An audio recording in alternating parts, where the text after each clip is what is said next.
Now, China is America's biggest customer for agricultural products. Now that President-elect Donald Trump has promised to impose steep tariffs on China, many farmers in America's heartland fear the response from Beijing could break them.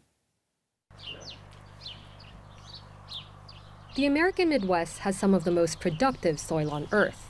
That's why it's often called America's breadbasket. But in the deep of winter, that soil gets a breather, while farmers like Rob Schaefer stay busy. There are cattle that need to be fed. Rob's family has been farming for 5 generations here in the heart of Illinois, and a lot has changed in that time.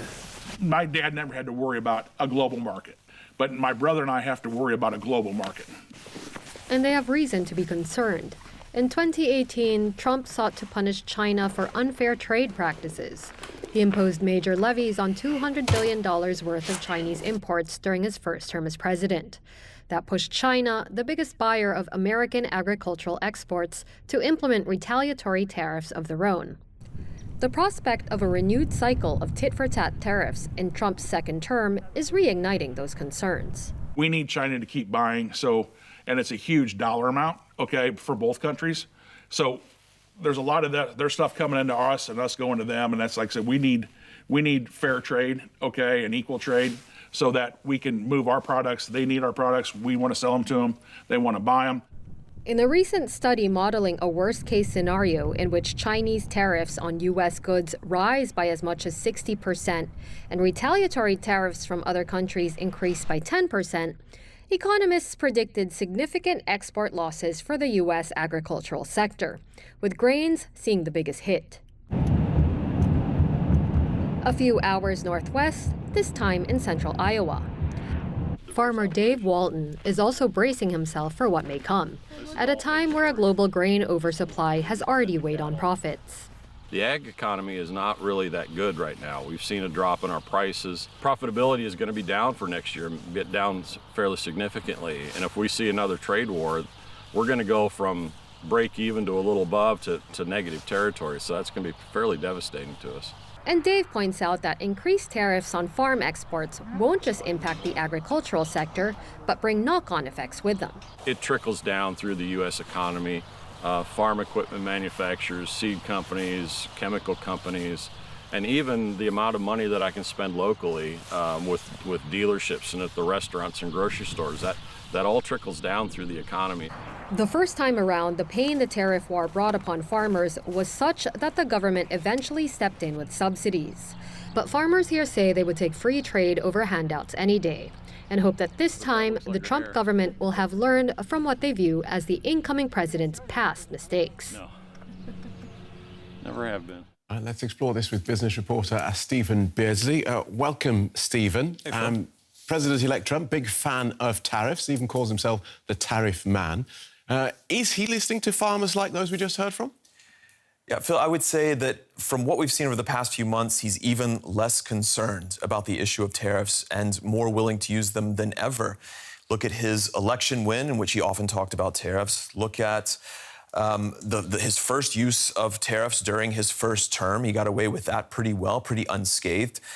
What's interesting is that now tariffs are being talked about in a different way, the way he's talked about them in recent months.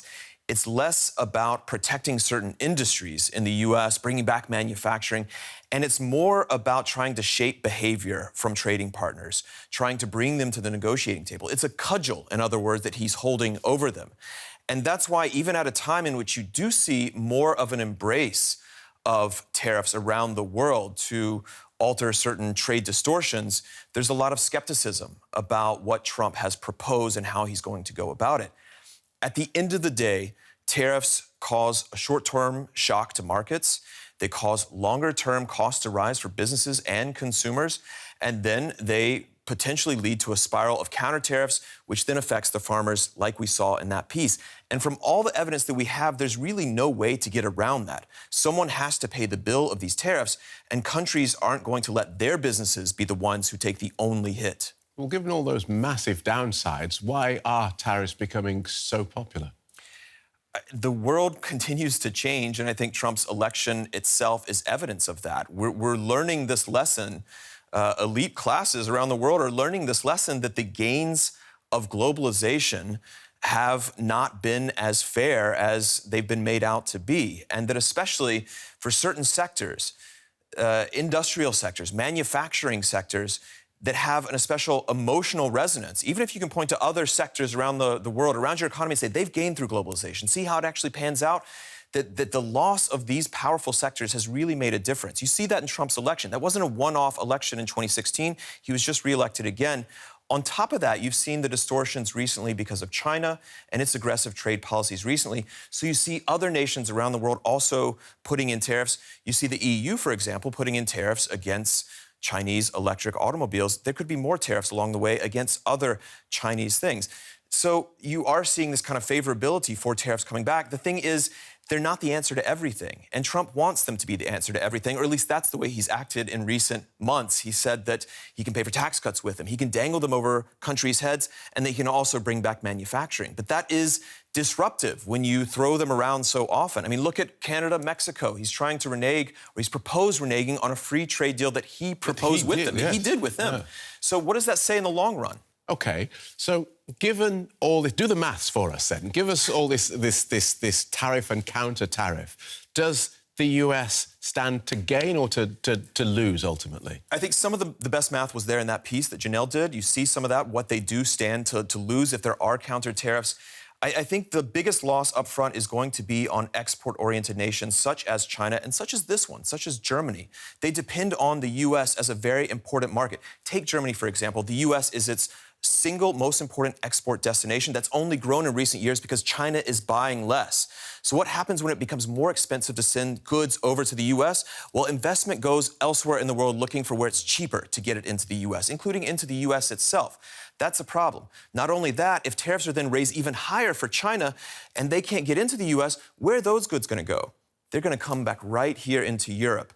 And so that's another concern. So it's not just about businesses trying to get into the U.S., but then dealing with everything that's coming in from China. So it just keeps going around and around and around. These nations can raise tariffs, counter tariffs on the U.S.